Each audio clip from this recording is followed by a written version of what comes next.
আপনি সবে হিন্দি বুঝতে পারেন তো? इंग्लिश और बांग्ला থেকে আমার হাত तक कम আছে, तो हिंदी बोलूँ আমি। तो मैं पहले धन्यवाद देना चाहूंगा जो हमारे मेरे पूर्व वक्ता थे, उन्होंने बहुत ही अच्छे ढंग से चीजों को समझाया। जनजातीय समाज का जो योगदान रहा है अंग्रेजों के विरुद्ध लड़ने में, वो बहुत जबरदस्त है। 1770 से लेकर 1770 से लेकर 1945 तक अंग्रेजों के जाने तक यह संघर्ष चला है। और इस संघर्ष में एक तो हजार नहीं, 10-20 हजार भी नहीं, कई लाख जनजातीय लोगों ने जाने गंवाई है। तो जो हम सुनते हैं ना कि दे दी हमें आजादी बिना खड्ग बिना ढाल, साबरमती के संतति ने कर दिया कमाल, बिना खड्ग बिना ढाल के आजादी नहीं आई है, बड़ी जाने गंवाई है। और आप इतिहास पढ़ेंगे, एक पेड़ है, उसका नाम है 1000 फांसियों वाला पेड़। 1000 लोगों को एक साथ फांसी दी गई थी, सभी जनजातीय समाज के लोग। अब सोचिए उस पेड़ का मंजर कैसा होगा, कैसा दिखता होगा वो पेड़ जब उनको लटकाया गया होगा। और मैं इसको फांसी नहीं कहता हूं, ये हत्याएं थी, पेड़ से लटकाकर की गई हत्याएं थी। फांसी देने का उनको राइट नहीं था, कोई अधिकार नहीं था, वो यहाँ के शासक नहीं थे। दंड कौन देता है? शासक देता है, वो शासक नहीं थे। चलिए मैं अपने विषय पर आता हूं। आज का जो विषय है, जो मुझे बोलना है, तो राष्ट्रीय अनुसूचित जनजाति आयोग, अभी हम लोगों ने वीडियो में सुना होगा और बाद में जब हम प्रदर्शनी देखने जाएंगे वहां पर उसकी स्लाइड्स लगी हैं, वहां आप पढ़ सकेंगे। यह एक संवैधानिक निकाय है, कॉन्स्टिट्यूशनल बॉडी है, जिसकी रचना अनुसूचित जनजातियों के हितों की रक्षा करने के लिए बनाया गया है, उनके अधिकारों की रक्षा करने के लिए बनाया गया है। और साथ ही यह देखने के लिए बनाया गया है कि जो विकास योजनाएं अनुसूचित जनजातियों के लिए बनाई गई हैं, सरकारों ने बनाई हैं, उनका क्रियान्वयन, उनका इम्प्लीमेंटेशन कैसा हो रहा है, क्या वो योजनाएं उन तक पहुंच रही हैं, क्या उन योजनाओं से उन्हें लाभ हो रहा है, या फिर क्या वे योजनाएं वही हैं जो वो चाहते हैं। किसी को भूख लगी हो और उसको कपड़ा दे दें करने के लिए, उसका तो आवश्यकता का पूर्ति नहीं हुआ, हमने पैसा भी खर्च कर दिया लेकिन उसको मिला नहीं। तो आयोग का काम यह देखना है जो जनजातीय समाज की वास्तविक आवश्यकताएं हैं, क्या उन आवश्यकताओं के अनुरूप योजनाएं बन रही हैं, तो समाज को क्या चाहिए, यह असेसमेंट करना, इसकी जांच करना, इसका इंस्पेक्शन करना, ये आयोग का काम है। और इसके लिए आयोग बहुत प्रकार के उपाय करता है। तो अभी तक क्या था कि आयोग के पास एक काम तो यह है कि जो जनजातीय समाज के साथ कहीं सामाजिक भेदभाव होता है, उस भेदभाव को दूर किया जाए। इसके लिए आयोग को दीवानी न्यायालय यानी सिविल कोर्ट्स के राइट दिए गए। मान लीजिए किसी के साथ कोई भेदभाव हुआ, सामाजिक भेदभाव हुआ, उसका अपमान किया गया, उसके साथ कोई दुर्व्यवहार किया गया, उस पर कोई अत्याचार किया गया, तो वह सीधे आयोग को कंप्लेन कर सकता है। यानी उसको पुलिस में जाने की आवश्यकता नहीं है, उसको न्यायालय में, कोर्ट में जाने की जरूरत नहीं है, वो सीधा आयोग को पत्र लिख सकता है। दूसरा, यह पत्र लिखने के लिए जैसे कोर्ट में आप जाएंगे तो आपको एक उसका प्रोसीजर है, उसको फॉलो करना पड़ता है, यानी वकील से या फिर नोटरी से आपको बनवाना पड़ता है पूरा। आयोग में जाने के लिए आपको कुछ करने की आवश्यकता नहीं, आप सीधा जा सकते हैं। आप जिस भाषा में समझते हैं, जैसे आप लिख सकते हैं, जैसे बोल सकते हैं, उसी तरीके से आप वहां पर अपनी शिकायत रख सकते हैं, उस पर पूरी कार्रवाई की जाएगी। और यदि आपकी शिकायत के साथ आप अपना वो जो उसके साथ सपोर्टिंग डॉक्यूमेंट्स लगाते हैं तो जल्दी कार्रवाई होगी। कई बार ऐसा होता है नौकरियों में, आप देखेंगे विशेषकर नौकरियों के मामले में ऐसा भेदभाव होता है कि भाई हमको प्रमोशन मिलना चाहिए था या फिर कुछ और होना चाहिए था जो नहीं हो रहा है, इसकी जो कंप्लेंट्स होती हैं तो उसमें एक होता है ना, प्रॉपर चैनल जाना पड़ता है। लेकिन शेड्यूल ट्राइब्स के मामले में आपको किसी प्रॉपर चैनल की जरूरत नहीं है, आप सीधा आयोग को पत्र लिखिए, सीधी कार्रवाई होगी। और आयोग को यह अधिकार है कि संबंधित मामले में वो किसी को भी गवाही देने के लिए बुला सकता है, उससे गवाही ले सकता है, कोई भी डॉक्यूमेंट किसी भी ऑफिस से वो मंगवा सकता है, वह व्यक्ति वहां आने के लिए बाध्य है संविधान के द्वारा। और हर एक जो कार्यालय है, चाहे वो अदालत है या जो सरकारी विभाग है, वो बाध्य है आयोग द्वारा मांगे गए दस्तावेज प्रस्तुत करने के लिए। आयोग को इतनी ताकतें हैं, बस आपको क्या है कि यदि लगता है हमें मेरा ये शिकायत है, वो आप सीधा आयोग तक पहुंचाइए और आयोग उस पर पूरी कार्रवाई करेगा। लेकिन ये एक तो कार्रवाई का मामला हो गया, अदालती मामला हो गया। इसके अलावा जरूरी नहीं है हर समय भेदभाव भी हो। समाज में आगे बढ़ने के बहुत सारे और भी बाधाएं होती हैं जो हमारे सामने होती है। जैसे अब शिक्षा है, तो क्या हमारे इलाके में शिक्षा वह मिल रही है जो हमें चाहिए? स्वास्थ्य है तो स्वास्थ्य की स्थिति वैसी है। तो इन सभी, इस पर बहुत योजनाएं हैं, भारत सरकार की ढेर सारी योजनाएं हैं, अलग अलग मंत्रालयों की हैं। जैसे एक मंत्रालय है जनजातीय कार्य मंत्रालय, जो सीधा सीधा अनुसूचित जनजातियों से जुड़ा हुआ है, तो वह बहुत सारी योजनाएं चलाता है। लेकिन इसके अलावा दूसरे मंत्रालय भी योजनाएं बनाते हैं, जैसे शिक्षा मंत्रालय है या स्वास्थ्य मंत्रालय है या महिला कल्याण बाल विकास मंत्रालय है। ऐसे ढेर सारे अलग अलग मंत्रालय, सामाजिक अधिकारिता मंत्रालय है, अलग अलग मंत्रालय हैं, उनके पास भी योजनाएं होती हैं जिसमें शेड्यूल ट्राइब्स कंपोनेंट होता है, यानी एसटी कंपोनेंट कहते हैं। यानी उनके पास, जैसे मान लीजिए शिक्षा मंत्रालय ने कोई योजना निकाली तो उसमें जनजातीय समाज का लिए अलग से प्रावधान होता है। तो आयोग का काम यह भी देखना है कि क्या ये सारे अपने अपने उन बजट का और उन योजनाओं का उपयोग कर रहे हैं, उसको ठीक से इंप्लीमेंट कर रहे हैं या नहीं कर रहे हैं। और इसके लिए आयोग ने एक काम किया पिछले दिनों, 5 विषयों पर आयोग ने संवाद कार्यक्रम आयोजित किए। तो पहला जो विषय था वो डीएमआरएफ, ये था डीएमएफ का था, district monitoring fund, mining fund है उसको, तो वो एक उस पर हुआ। दूसरा शिक्षा पर हुआ, फिर स्वास्थ्य पर हुआ, फिर पेशा पर हुआ और फिर एफआरए पर हुआ, यानी वनाधिकार पर हुआ।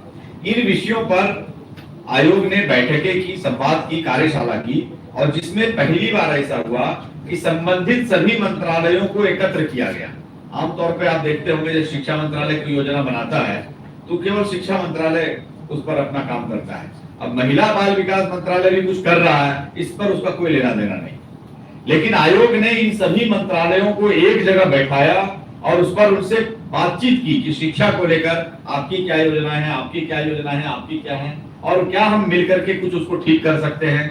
फिर उन्होंने इतना ही नहीं किया, तो जनजातीय क्षेत्र के प्रतिनिधियों से को भी उसमें बुलाया था, या फिर उस क्षेत्र में काम करने वाले लोगों को बुलाया था, और कुछ जगहों से जहां पर लोग नहीं आ सके वहां पर वीडियो कॉन्फ्रेंसिंग के जरिए उनको जोड़ा गया था। तो उनकी वास्तविक समस्याएं क्या है, उनको क्या चाहिए, यह बातें मंत्रालय के सामने प्रस्तुत की गई, ताकि मंत्रालय वह योजना बनाए जो उनको चाहिए, वह योजना न बनाते जो उनको नहीं चाहिए।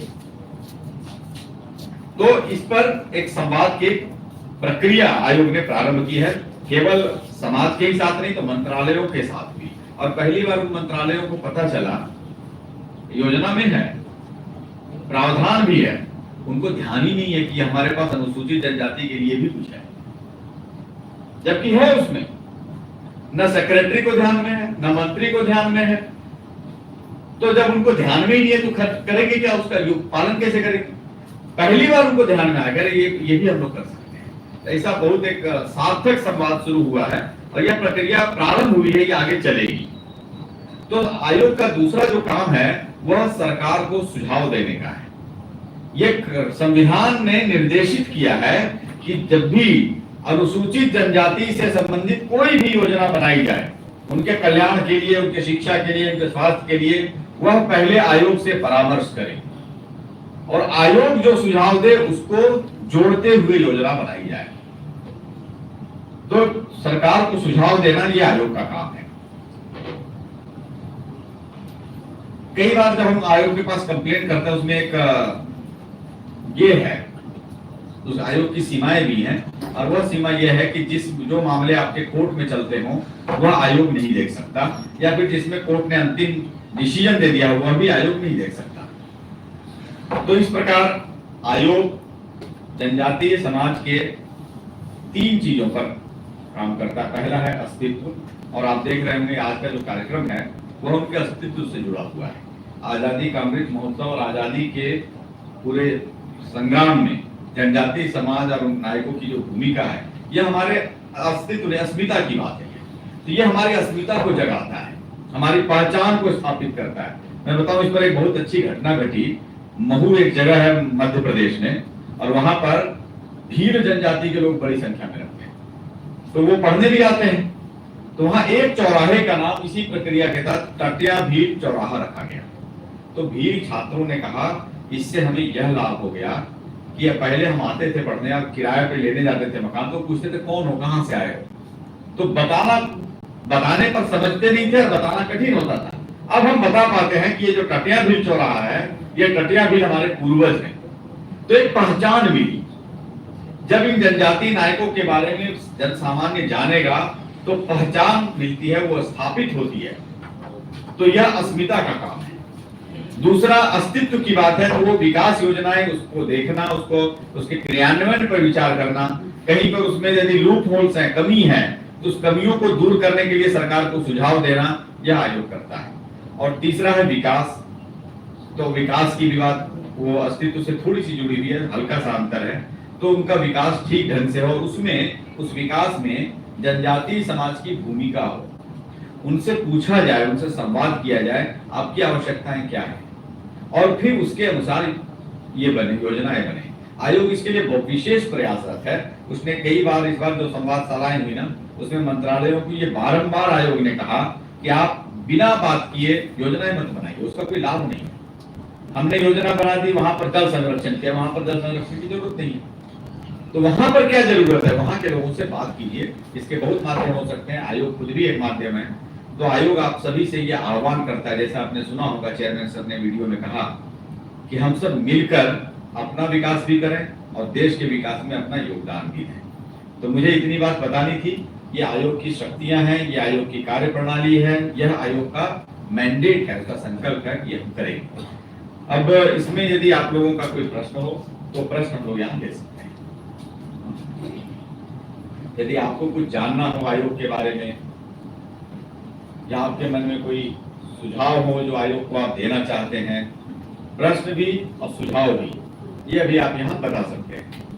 आप जो भी यहाँ पूछेंगे या बताएंगे वह आयोग तक जाएगा निश्चित रूप से, ये मैं आपको भरोसा दिला सकता हूँ। हाँ बोलिए, बांग्ला में बोलिए, कोई दिक्कत नहीं, बांग्ला में समझ लेता हूँ, আমি বুঝতে পারি, बोलते पारी, और यदि समझने में दिक्कत होगी तो सर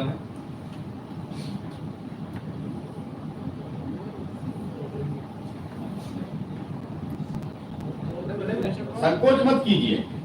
संकोच करने का समय गया, 75 साल बीत गए संकोच करते करते। अब संकोच करने का समय नहीं है, बोलने का समय है।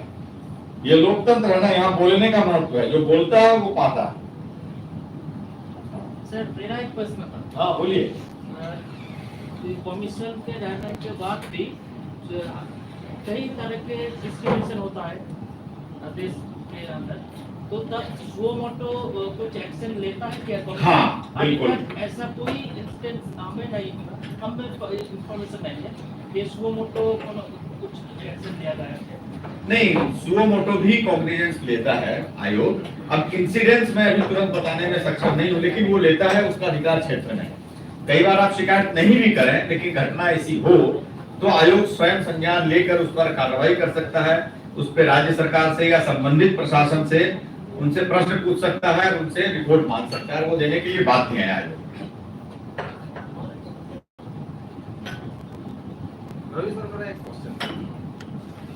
जनजातीय आयोग जो बनाया गया है जनजातियों के विकास और जनजातियों के संवर्धन के, तो क्या जनजातियों के जो शोध होती है उस शोध में आयोग का क्या रोल होता है? देखिए, आयोग का काम शोध करना नहीं, वह आप विश्वविद्यालय के छात्र छात्राओं जो प्राध्यापक यहाँ बैठे हैं, ये इनका काम है। आयोग ये कर सकता है कि आपने जो शोध किया है उसके आधार पे वो सुझाव दे सकता है। जैसे मान लीजिए DMF है, अब इस फंड का क्या उपयोग हो पा रहा है, नहीं हो रहा है या नहीं हो रहा है, इस पर आप रिसर्च कर, और आप वो रिसर्च करके कोई रिपोर्ट जनरेट करते हैं, तो आयोग उसको उसके आधार पे मंत्रालय को सुझाव भेज सकता है इसमें ये करना चाहिए। जैसे एक उदाहरण देता हूं, स्किल डेवलपमेंट के प्रोग्राम चलते हैं। अब एक हिमाचल प्रदेश था या जम्मू कश्मीर था, मुझे एकदम से राज्य याद नहीं आ रहा है, वहां पर एक स्किल डेवलपमेंट का प्रोग्राम जनजातीय क्षेत्र में चल रहा था। तो जो स्किल्स वहां सिखाई जा रही थी, उन स्किल्स की वहां के छात्रों को जरूरत नहीं थी। तो पहला बैच तो आ गया, लेकिन जब उन्होंने ट्रेनिंग ली, उनको लगा कि यहाँ पर तो मैं यूज ही नहीं कर सकता हूँ, अगले बैच में कोई आया नहीं। तो मंत्रालय पर वहां चिंता हुई कि भाई इसमें ये जो हम भेज रहे हैं, प्रोत्साहन चल रहा है, इसमें कोई आया क्यों नहीं। तो उनको बता दिया गया कि सब्सिडी थोड़ी बढ़ानी पड़ेगी तो शायद कुछ लोग और आ जाए। प्रॉब्लम सब्सिडी नहीं थी, पैसा प्रॉब्लम नहीं था, पैसा था लोगों का। प्रॉब्लम क्या थी, जो चीज चाहिए थी वो नहीं था, और जो नहीं चाहिए था उनको, जिसका ट्रेनिंग की जरूरत नहीं थी, वो ट्रेनिंग वो दे रहे थे, तो नहीं ले रहे थे लोग। तो फिर आयोग ने उस पर रिपोर्ट, वो रिसर्च करके रिपोर्ट दी गई। अब आयोग ने मंत्रालय को भेजा है कि भाई आप इन इलाकों में ये स्किल्स डालिए, तो शायद लोगों को लाभ भी होगा। भाई हमने पैसा खर्च किया, सिखाया, लेकिन वो सिखाने का फायदा नहीं हुआ युवकों को, तो छोड़ देगा। अब पहाड़ी इलाके में डेयरी इंडस्ट्री का ट्रेनिंग देंगे तो क्या फायदा होगा, छोटी गाय होती है, दूध उतना नहीं होता, तो वहां पर वो ट्रेनिंग दीजिए जो उनके लिए जरूरी है। तो इस प्रकार के रिसर्चेज यदि करते हैं आप, तो उसकी बड़ी आवश्यकता है। आयोग ने, इसीलिए आयोग का कहना है, अभी जो एक कार्यक्रम हुआ, जैसे ये यूनिवर्सिटीज का कार्यक्रम चल रहा है, ये देश के 125 विश्वविद्यालयों में चल रहा है, और 125 विश्वविद्यालयों के जो वाइस चांसलर्स हैं या उनके प्रतिनिधि हैं, उनके साथ दिल्ली में 2 फेज में बैठक हुई, और वहां आयोग ने उनसे यही आग्रह किया कि आप शोध कीजिए जनजातीय समाज पर, लेकिन उस तरीके से नहीं जैसे अंग्रेजों ने किया। देखिए, अंग्रेजों ने बहुत रिसर्च किया है, सर बैठे हैं, उनको पता है, एंथ्रोपोलॉजिकल रिसर्चेज बहुत की है उन्होंने, लेकिन वो विदेशी थे, तो विदेशी की तरह देखते थे। उन्होंने जनजातीय समाज से संवाद करके रिसर्च नहीं किया। उन्होंने ये नहीं पूछा कि आपके यहाँ क्या परंपरा है, अपने बारे में आप क्या जानते हैं, क्या बताना चाहते हैं। उन्होंने जो नामकरण भी किया, उनसे पूछकर नहीं किया कि ये क्या, ये नामकरण करना ठीक है। आज हम लोग उस नामकरण को एक्सेप्ट कर ले रहे हैं, वो अलग विषय है, लेकिन उनके उन्होंने जो नामकरण किए, प्रारंभिक नामकरण था उनका ट्राइब्स का, वो ट्राइब्स की परिभाषा यूरोप की भिन्न है। वहां पर जो अविकसित लोग हैं, जो समाज से कटे फटे पिछड़े लोग हैं, वो ट्राइब्स है यूरोप में। लेकिन भारत में कोई कटा फटा पिछड़ा नहीं था, राज्य करने वाले लोग थे। भाई, मुंडाओं का राज्य चलता था, गोंडों का राज्य है, गोंड रानी दुर्गावती ने अंग्रेजों के दांत खट्टे कर रखे थे। भीलों का राज्य है, यदि भील नहीं खड़े होते तो महाराणा प्रताप कुछ नहीं कर पाते, मावली लोग नहीं रखते तो शिवाजी महाराज कुछ नहीं कर पाते। तो जो जनजातीय समाज है वो केवल पिछड़ा हुआ कोई समाज नहीं था। आज भी आप देखेंगे उनकी शिक्षा की परंपरा, उनके अंदर चिकित्सा स्वास्थ्य की कुछ ऐसे उनके पास नॉलेज सिस्टम है, उनका अपना नॉलेज सिस्टम है। तो वो जो भी किया, लेकिन आज जरूरत क्या है, हम अपने ढंग से रिसर्च करें और हम उनसे संवाद करके रिसर्च करें। यदि हम किसी समाज के बारे में कुछ बताएं तो उनसे पूछ कर बताएं कि भैया तुम क्या जानते हो, तुम क्या बताते हो अपने बारे में, वो हम बताएं। ये नहीं कि हम बताएंगे तुम कौन हो, हम पूछेंगे कि आप बताओ, आप अपने बारे में क्या बताना चाहते हो, उसको दर्ज करें। यह यूनिवर्सिटीज के 125 यूनिवर्सिटीज के वाइस चांसलर उनके प्रतिनिधियों के साथ बैठक में आयोग ने यह विषय रखा है। इस प्रकार का शोध अधिकाधिक संख्या में बढ़े, यह आयोग की अपेक्षा है। आप लोग यहाँ बैठे हैं, आप लोग सब छात्र छात्राएं हैं, आपका काम है ये जी। Commission has a lot of duties. One of them annual report, to produce annual report every year. Yes. But as we see or observe that these websites, 2011 report, upload only 11 report, 2016, 15 and 16. After that, there is no reports coming to this website. Why what is the cause of that reason? And another question, I observed a lot of reports from this website, and that the many claim case are pending in every annual report. Many thousands of claim cases are delayed and unsettled. Why? What is the cause? जी देखिए, पहली बात तो यह है कि reports जो है वो राष्ट्रपति को प्रस्तुत की जाती है, प्रत्येक वर्ष की जाती है। वेबसाइट पर अपडेट नहीं होना एक विषय है, वो हो सकता है वेबसाइट का कुछ ये हो, वो टेक्निकल टीम और एनआईसी का रिलेटेड मामला। Some reports are not presented to the president. नहीं। Some are presented to president, but president are not representing parliament. हाँ, बता रहा हूँ, सारी रिपोर्ट्स प्रेसिडेंट को प्रेजेंट की जाती है। यह एक दुर्भाग्य है, अपने देश का राजनीतिक दुर्भाग्य है। मैं इसको इस बात को कहना बहुत ये उचित मंच नहीं है कि शिकायत करूं, लेकिन प्रेसिडेंट डायरेक्टली पार्लियामेंट में तो प्रस्तुत करेंगे, वो कैबिनेट हो जाएगी। कैबिनेट का काम है पार्लियामेंट में उसको प्रस्तुत करना, और उसके बाद संबंधित मंत्री, देखिए उसमें एक नियम है, मैं आपको बताऊं, ये नियम भी आप लोग को पता होना चाहिए, बहुत आवश्यक है। हो सकता है इसकी जरूरत पड़े, आप लोग भी लिखें और सरकार पर दबाव बने और सरकार उसको करने के लिए बाध्य हो, कि जब पार्लियामेंट में कोई भी रिपोर्ट एनसीएसटी की जाएगी, आयोग की जाएगी, तो जिन जिन मंत्रालयों के लिए उसमें लिखा है, सभी मंत्रालयों को न केवल उस पर क्लैरिफिकेशन देना होगा, बल्कि एक टाइम बाउंड शेड्यूल भी प्रस्तुत करना पड़ेगा कि कितने समय में इस सुझावों पर वो काम कर रहे हैं। अब इसमें मंत्रालयों को असुविधा हो जाती है, तो वो इससे बचने का प्रयास करते हैं, क्योंकि आयोग के पास अभी देखा ना आपने पावर्स बहुत हैं, तो लोग उससे रास्ता निकालते हैं। जैसे कि सिपाही खड़ा हो और आप बिना हेलमेट के जा रहे हो, तो आप क्या करेंगे? आप कोशिश करते हैं कि उसकी नजर न पड़े, मैं चुपके से इधर से पहुंच जाऊं। तो मंत्रालय भी ये रास्ता निकालने का प्रयास करते हैं, उसमें ये डिस्क्रिपेंसी है, ये प्रॉब्लम्स हैं। दूसरा क्या, सेटलमेंट की जहां तक बात है, देखिए सेटलमेंट्स में बहुत सारी प्रॉब्लम्स होती हैं।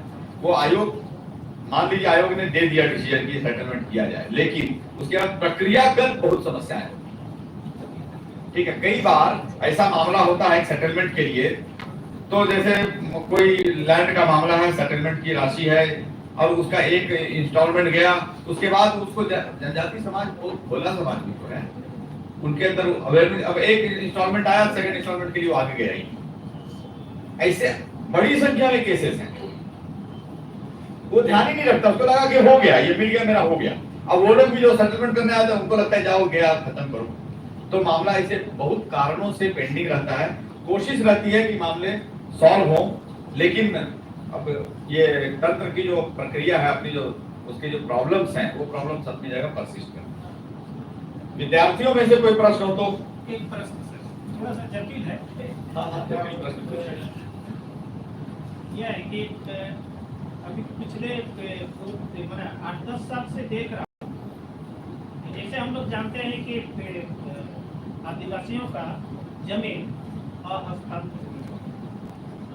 किंतु यहाँ हस्तांतरण करने का जो तरीका गैर आदिवासी ने अपनाया है, बहुत ही आश्चर्यजनक, और उसको अलग ढंग से आप उसको समझ रहे हैं।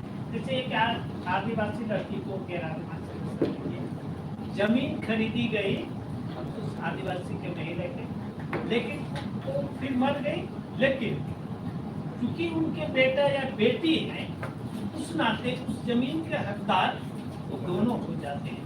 तो इस तरह के घटनाओं को या आदिवासी जमीन की जो हस्तांतरित हो रही है, इसको रोकने के लिए आयोग किस ढंग से सोचती है? देखिए, ये सच में आपने जटिल सवाल, ये बहुत कॉम्प्लिकेटेड इशू है। और देखिए, एक आयोग सीधे सीधे इसमें बहुत डिसीजन दे सकेगा, ये कहना कठिन है। लेकिन मैंने कहा आयोग की सीमा क्या है, कुछ में जैसे इन्होंने कहा कॉग्निजेंस लेना, स्वतः संज्ञान लेना, इंडिविजुअल मामले वो ले नहीं सकता, कंप्लेंट करनी पड़ती है, और उसमें भी यदि लीगल प्रोसेसेस का पालन हुआ है तो आयोग कुछ नहीं कर सकेगा। जैसे आपने कहा किसी जनजाति लड़की से कोई विवाह कर लेता है, गैर जनजाति व्यक्ति, और उसके बाद वो नियमानुसार वो जमीन उसकी हो जाएगी, तो फिर इसमें आयोग कुछ नहीं कर सकता, चाह कर भी नहीं कर। या तो फिर वो पूरा नियम बदलवाया जाए, उसके लिए पूरी संवैधानिक प्रक्रिया का पालन करना पड़ेगा, वो कठिन काम, इतना सरल नहीं। और उसमें भी ये ध्यान रखिए, ये जो मामला है ये राज्य स्पेसिफिक मामला होता है, माने स्टेट उसमें कानून बनाता है, सेंटर कर नहीं सकता। आयोग एक सेंट्रल पावर है, तो आयोग बहुत करेगा तो स्टेट्स को कुछ गाइडलाइन देगा कि आप ऐसा करिए, या वो सुझाव देगा कि आपको ये करना चाहिए। करना और नहीं करना ये राज्यों पर निर्भर है, यानी झारखंड को कुछ लिखा, अब झारखंड करे या नहीं करे ये उसके ऊपर निर्भर है। तो इसमें आयोग ज्यादा कुछ नहीं कर सकता है, सिवाय इसके कि यदि ऐसे मास लेवल पे ऐसा कुछ ऑब्जर्व ऐसी घटना घटती है और तब जाकर वो कॉग्निजेंस ले सकता है। इक्का दुक्का छिटपुट घटनाएं घट रही हैं, तो आयोग इसमें कुछ नहीं कर सकता। हाँ, कोई मास लेवल पे ऐसी घटना घट गई तब आयोग उसका संज्ञान लेके राज्य को पत्र लिख सकता है, उससे रिपोर्ट मांग सकता है, तब राज्य को कुछ कार्रवाई भी करनी पड़ सकती है। अन्यथा इसमें आयोग की कोई भूमिका नहीं। और इसी पे एक कनेक्शन है सर, क्वेश्चन छात्र लोग से जरा पूछिए कुछ छात्रों से सर ये कॉलेज यूनिवर्सिटी तो बोले ब्लैक फॉर्म में कॉलेज भर्ती होइছে ये बोल रहे हैं कि जो कास्ट सर्टिफिकेट है, बहुत सारे नॉन ट्राइबल्स भी कास्ट सर्टिफिकेट बनवा करके वो ट्राइबल्स का ये बेनिफिट्स ले रहे हैं, उसका क्या निकल सका सोल्यूशन? आप कंप्लेन कर सकते हैं, आयोग उसको देखेगा। लेकिन देखिए, कंप्लेंट नॉर्मली ऐसा होने से ही आयोग ज्यादा देख पाता है कि आप अपना बारे में बताएं कि हमारा का नहीं बना, तो आयोग उसको देखेगा। दूसरे का बताना थोड़ा कठिन हो जाता है, जांच करवाना, फिर उसमें मुझे भी देखना पड़ेगा कि वो किस प्रक्रिया में जाएगा, पुलिस की प्रक्रिया में जाएगा या आयोग की आएगा कि नहीं। क्योंकि देखिए इसका मामला आ जाता है। देखिए इसमें एक विषय था, जब आप देख रहे होंगे वीडियो में, तो उसमें एक विषय था inclusion and exclusion and certificate, caste certificate. Inclusion and exclusion का मामला ये है कि किनको इस लिस्ट में शामिल किया जाए, किनको बाहर किया जाए। देखिए कुल मिलाकर यह सामाजिक व्यवस्था नहीं है, ये जो नामकरण है जनजाति या ट्राइबल, ये सामाजिक व्यवस्था नहीं है। ये क्या है? यह एक पॉलिटिकल नेमिंग है, शासन ने एक नाम दिया है। नहीं तो आप पूछिए, कोई मुंडा अपने आप को पहले ट्राइब कहता था क्या? कोई नहीं कहता। कोई उरांव कहता था क्या? कोई गोंड, कोई भील, कोई भिलाला, कोई गलासिया, कोई कहता था क्या? नहीं कहता था। ये शासकीय व्यवस्था थी, अंग्रेजों ने खड़ी की। तो ये जो ये है ना, तो इसमें आयोग किसको शामिल करना, किसको नहीं करना, ये बहुत टेढ़ी प्रक्रिया है। 1965 में लोकर कमेटी बनी थी। लोकर कमेटी ने एक बार इस पर विचार किया, उस वक्त कुछ उसने रिकमेंडेशंस दिए, और उसके बाद क्या हुआ, जिनको निकालना था निकाला, जिनको जोड़ना था जोड़ा, और वो होने के बाद 65 के बाद आप समझ लीजिए अभी तक कुछ नहीं हुआ। उसके बाद इस बार आयोग ने एक काम करने के प्रयास किया है, इस पर एक रिसर्च हो रही है कि इंक्लूजन एंड एक्सक्लूजन के लिए क्या क्राइटेरिया हो स्वाधीन भारत में, तो उस पर एक चल रहा है। अब उसका क्या निष्कर्ष आता है, उसके बाद क्या होगा वो देखा जाएगा। फिलहाल उसमें डायरेक्टली आयोग कुछ नहीं कर सकता जब तक कि कोई कंप्लेंट नहीं आए, और उसमें भी फिर मैं कह रहा हूँ इंडिविजुअल लेवल पे आएगा तो शायद कुछ करने में दिक्कत होगी। कोई मास लेवल पे होगा तो आयोग के ऊपर यदि शिकायत जाती है तब तो आयोग निश्चित उस पर कर सकता है, क्योंकि ये आयोग का एक विषय है, आयोग इसको ले सकता है। सर, आयोग तो शेड्यूल ट्राइब के हित में बना हुआ है, तो मेरा क्वेश्चन है कि हमारे गांव में भी शेड्यूल ट्राइब है, तो जो गांव का जो शेड्यूल ट्राइब है उनको पता ही नहीं है आयोग क्या है, तो आयोग का कोई क्या टीम है या कोई कर्मचारी है उसका इंफॉर्मेशन पहुंचाने के लिए? इसी के लिए कार्यक्रम, यह कार्यक्रम इसी के लिए है। जैसा कि आपने वीडियो में भी सुना होगा, अभी तक आयोग के बारे में और उसकी शक्तियों के बारे में, उसके कार्य के बारे में जनजातीय समाज को नहीं पता।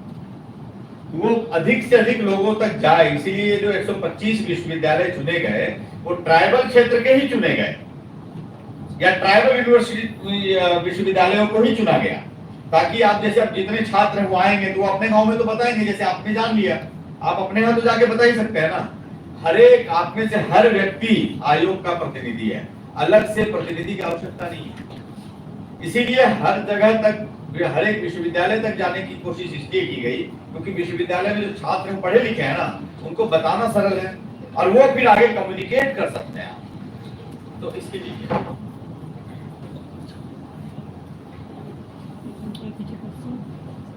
बाकी जो प्रश्न আমাদের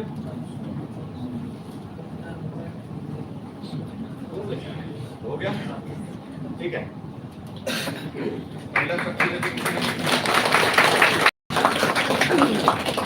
Thank you, sir, for your wonderful speech on national